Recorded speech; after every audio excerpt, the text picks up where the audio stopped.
को नमस्कार। मैं भुवनेश कुमार स्वामी 9th क्लास की ऑनलाइन क्लास में आपका फिर से स्वागत करता हूं।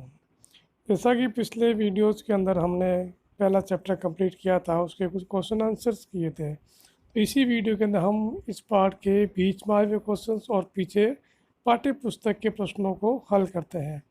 इसे आपके किताब के पृष्ठ संख्या 9 पर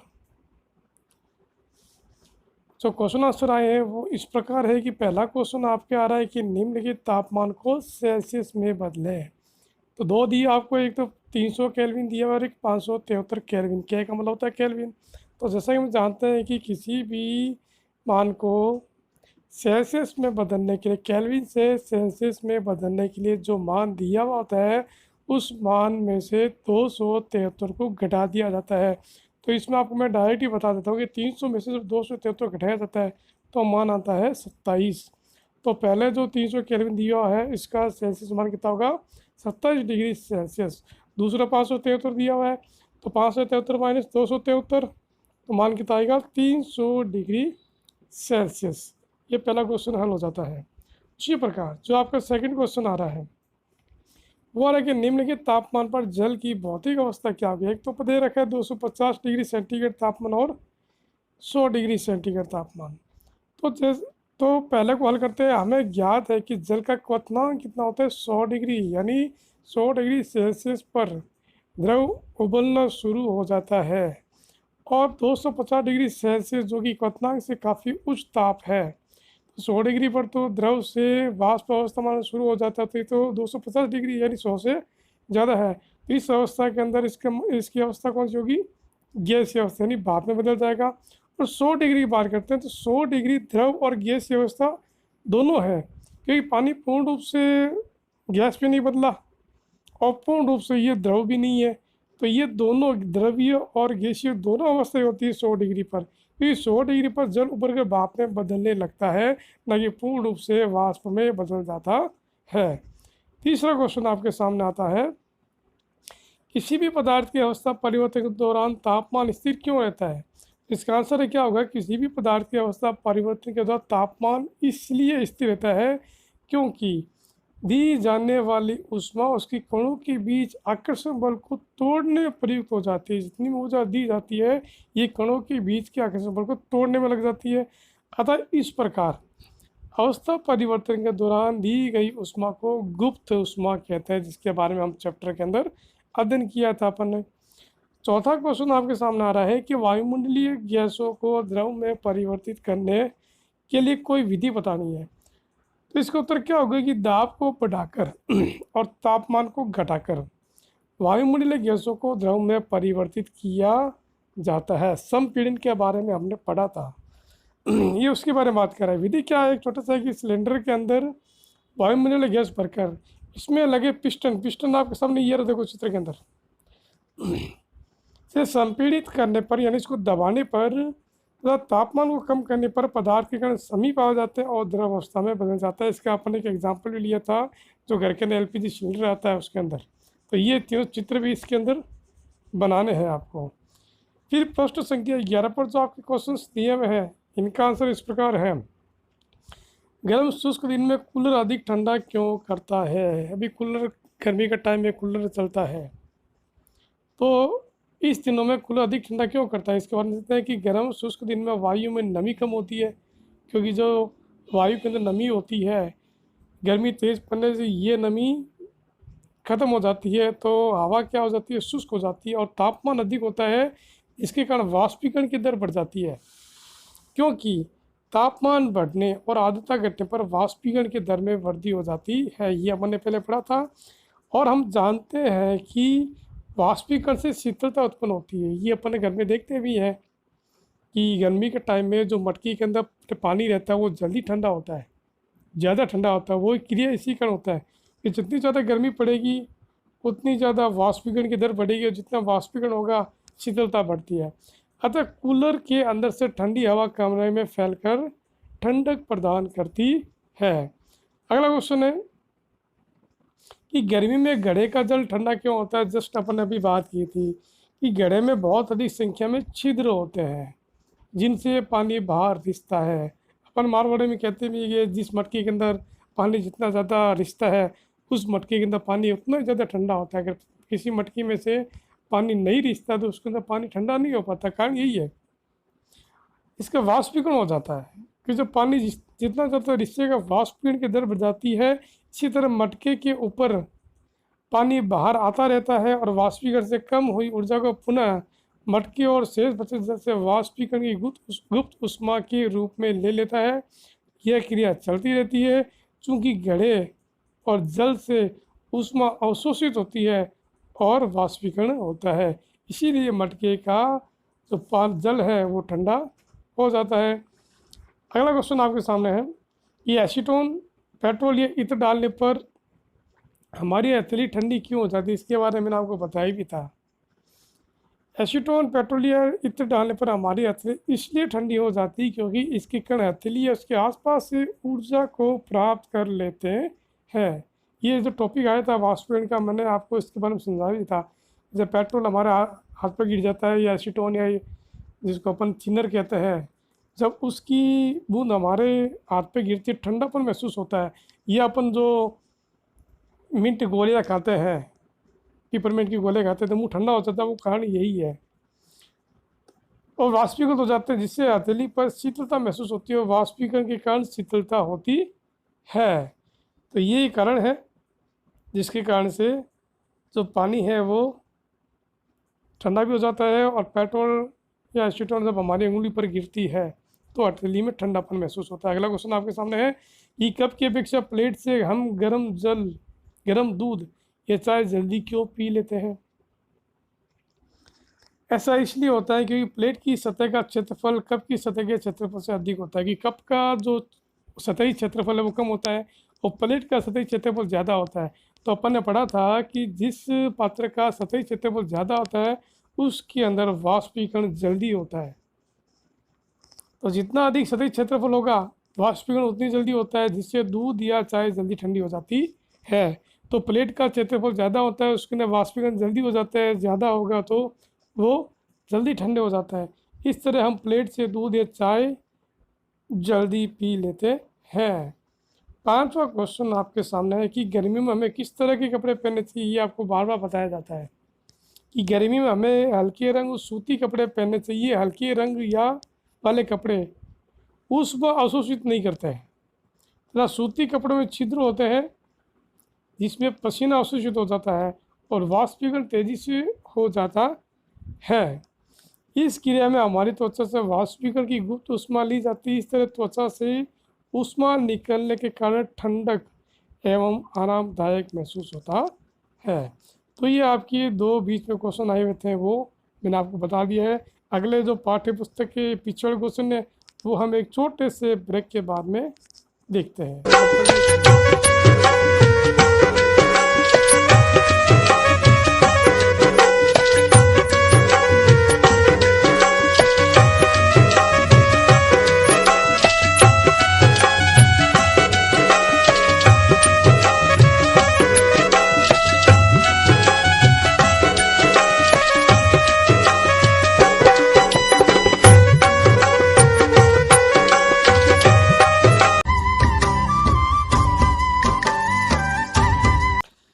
ब्रेक के बाद में मैं आपका फिर से स्वागत करता हूं। तो अब बात करते हैं हम पाठ्य पुस्तक के पीछे वाले प्रश्नों के बारे में, जिसके अंदर पहला प्रश्न आ रहा है कि निम्नलिखित जो तापमान दिए हुए हैं उनको सेल्सियस इकाई में परिवर्तित करना। ये हमने अभी थोड़ी देर पहले किया था और मैंने आपको बताया भी था कि केल्विन को डिग्री सेल्सियस में बदलने के लिए जितना मान दिया हुआ होता है उसमें से 273 को घटा देना है। तो पहला 293 केल्विन दिया हुआ है, ये देखिए नीचे 293 से 273 घटा दिया तो कितने बच गया 20 डिग्री सेंटीग्रेड।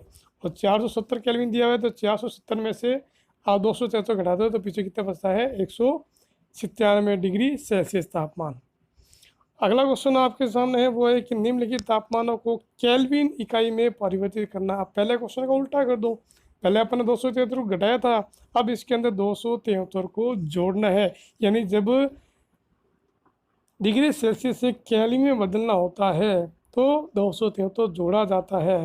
तो पहला कितना है 25 डिग्री है, तो 25 डिग्री सेंटीग्रेड में 273 जोड़ दो तो आंसर कितना आएगा 298 केल्विन। पीछे इकाई जरूर लिखना होता है। और 373 के डिग्री सेल्सियस दे रखा है, तो 373 प्लस 273 446 केल्विन आंसर इसका हो जाएगा।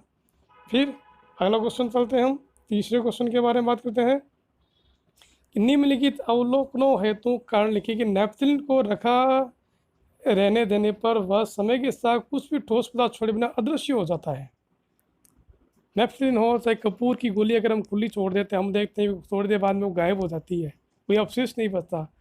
कारण क्या है कि नेपथलीन क्या एक वाष्पशील ठोस पदार्थ है जो ठोस से द्रव अवस्था में आए बिना ही गैस में बदल जाता है, जिसे अपन क्या कहते हैं ऊर्ध्वपातन क्रिया कहते हैं। तो ऊर्ध्वपात हम शुरू से पढ़ते आ रहे हैं, जो पदार्थ ठोस से सीधा गैस में बदल जाते हैं बिना द्रव अवस्था में आए, वो क्या कहलाता है ऊर्ध्वपातन। अतः कुछ समय बाद ये ठोस पदार्थ छोड़े बिना ही हवा में वाष्प बनकर उड़ जाता है। दूसरा क्वेश्चन आप क्या करें कि इत्र, हमें इत्र की गंध बहुत दूर बैठे भी पहुंच जाती है, इसका कारण क्या है। इत्र भी क्या एक वाष्पशील द्रव होता है जो तेजी से वाष्प में बदल जाता है और वायु के कणों के साथ मिलकर सभी दिशाओं में विस्तृत हो जाता है। विषय में आपको बता देते हैं, विषय में क्या होता है किसी पदार्थ का अधिक सांद्रता से कम सांद्रता की ओर जाना। यही कारण है कि इत्र की गंध बहुत दूर बैठे हुए भी हमारे पास तक पहुंच जाती है। फिर चौथे क्वेश्चन के बारे में अपन बात करते हैं कि निम्नलिखित पदार्थों को उनके कणों के बीच बढ़ते हुए आकर्षण बल के अनुसार व्यवस्थित करते हैं। जल, चीनी और ऑक्सीजन। तो अपन को किस में व्यवस्थित करना है, बढ़ते हुए आकर्षण के अनुसार। तो ऑक्सीजन है, फिर है चीनी, जल सॉरी, फिर है चीनी। कारण क्या है कि ऑक्सीजन क्या गैस है जिसमें कणों के बीच आकर्षण बल क्या होता है बहुत ही कम होता है, न्यूनतम आकर्षण बल, इसलिए इनके जो कण होते हैं वो दूर दूर होते हैं। जल जो है में गैसों से अधिक और ठोस में कणों के बीच बहुत ज़्यादा आकर्षण बल होता है। जितना ज़्यादा आकर्षण बल बढ़ता जाएगा उसमें उतनी ज़्यादा मजबूती यानी वो पदार्थ ठोस होता जाता है। तो सबसे कम जो आकर्षण बल है वो किसके अंदर है, ऑक्सीजन के अंदर है, फिर जल के अंदर है, और सबसे ज़्यादा आकर्षण बल किसके अंदर होता है, चीनी के अंदर होता है। फिर अगला आपका पांचवा क्वेश्चन आता है कि निम्नलिखित तापमानों पर जल की भौतिक अवस्था क्या होती है। 25 डिग्री सेल्सियस, 0 डिग्री और 100 डिग्री। पढ़ा था अपन इसके बारे में भी, चलो पढ़ लेते हैं आगे कि 25 डिग्री पर द्रव जल है वो कौन सी अवस्था में होता है, द्रव अवस्था में होता है। और 0 डिग्री पर जल ठोस अवस्था और द्रव अवस्था दोनों में हो सकता है। क्यों 0 डिग्री, क्योंकि जल का हिमांक तथा बर्फ का गलनांक दोनों क्या है 0 डिग्री है। क्योंकि 0 डिग्री पर बर्फ जमनी भी शुरू होती है और 0 डिग्री पर बर्फ का गलनांक भी कितना होता है 0 डिग्री सेंटीग्रेड बर्फ गलना भी शुरू हो जाती है। फिर नेक्स्ट आपका आता है 100 डिग्री। तो अपन ने पहले भी देखा था 100 डिग्री पर द्रव्य अवस्था या गैसीय अवस्था दोनों संभव हो सकती है, क्योंकि 100 डिग्री जल का क्वथनांक है। तो 100 डिग्री पर जल वाष्प में भी परिवर्तित होता है, लेकिन पूर्ण रूप से वाष्प में परिवर्तित भी नहीं होता है। तो द्रव भी है और गैस भी है। फिर अगले छठे क्वेश्चन के बारे में बात करते हैं कि जल कमरे के ताप पर द्रव है, इसके कारण बताना है। तो क्या कारण है, जल कमरे के ताप पर द्रव है क्योंकि इसका हिमांक 0 डिग्री है, यानी 0 डिग्री पर ये जम जाता है, और क्वथनांक 100 डिग्री यानी 100 डिग्री पर ये वाष्प में बदलना शुरू हो जाता है। जबकि कमरे का तापमान इतना होता नहीं, ना 0 होता है ना 100 डिग्री होता है।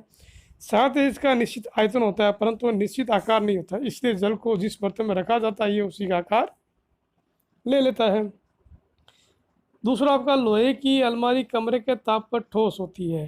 तो लोहे की अलमारी कमरे के ताप पर ठोस है क्योंकि इसका गलनांक कमरे के तापमान से बहुत अधिक होता है।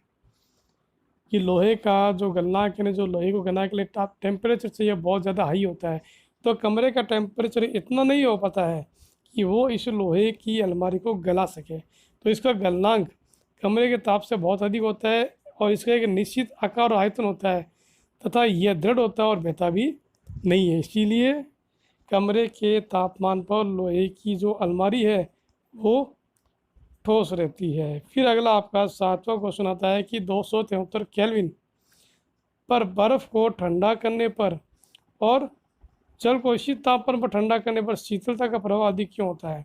तो 273 केल्विन यानी 273 0 डिग्री के बराबर होता है। 273 माइनस 273 0 डिग्री सेंटीग्रेड होता है।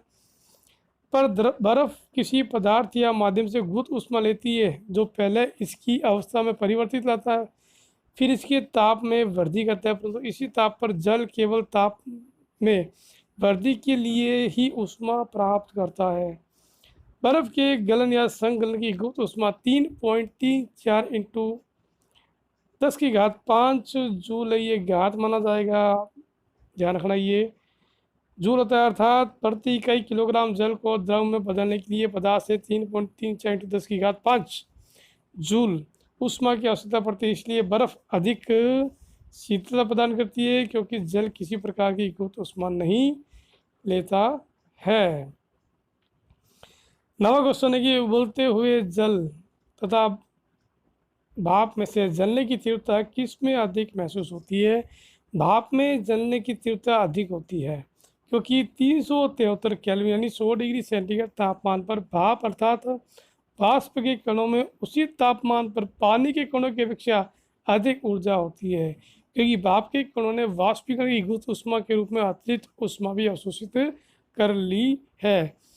तो उबलते हुए पानी की तुलना में जो भाप होती है पानी की वो बहुत ज़्यादा ज्वलनशील है, ज़्यादा तीव्र गति से जलाने में सहायक है। फिर आपके सामने एक डायग्राम आ रहा है। इस डायग्राम के अंदर ही क्या कह रहा है कि चित्र में ABCDEF अवस्था परिवर्तन को नामांकित करना है। तो इसको हम नामांकित करके देख लेते हैं कौन कौन से क्या होता है। तो पहले बात करते हैं अपन ए की। ए पर कौन सा है? ये रहा, देखिए क्या है? ठोस से द्रव में बदलना क्या कहलाता है? संगलन कहलाता है। बी आपके सामने ये रहा, द्रव से गैस में बदलना वाष्पीकरण या वाष्पीकरण ही होता है ये। सी आपके सामने क्या दी हुई? ये रहा, गैस से द्रव में बदलना, ये क्या कहलाता है? संघनन कहलाता है। और डी ये रहा आपके सामने, द्रव का ठोस में बदलना क्या कहलाएगा? जमना, जिससे बर्फ जमती है, हम जानते हैं इसके बारे में। ई ये रहा, यानी ठोस का किस में बदलना? गैस में बदलना, अपन अभी पढ़ा था, उदरपातन कहलाता है। और एफ जो कि ये रहा लास्ट में, गैस का ठोस में बदलना, ये क्या कहलाएगा? आपका उदरपातन ही कहलाता है। तो इस प्रकार से आपके इस पाठ के सारे क्वेश्चन कंप्लीट होते हैं। इन सारे क्वेश्चंस को आप अपनी फेयर कॉपी के अंदर कीजिए। नेक्स्ट चैप्टर अगले वीडियो के हम शुरू करते हैं। जाते जाते आपको एक ही बात कहता हूँ कि वीडियो को लाइक करें और कमेंट ज़रूर करें। धन्यवाद।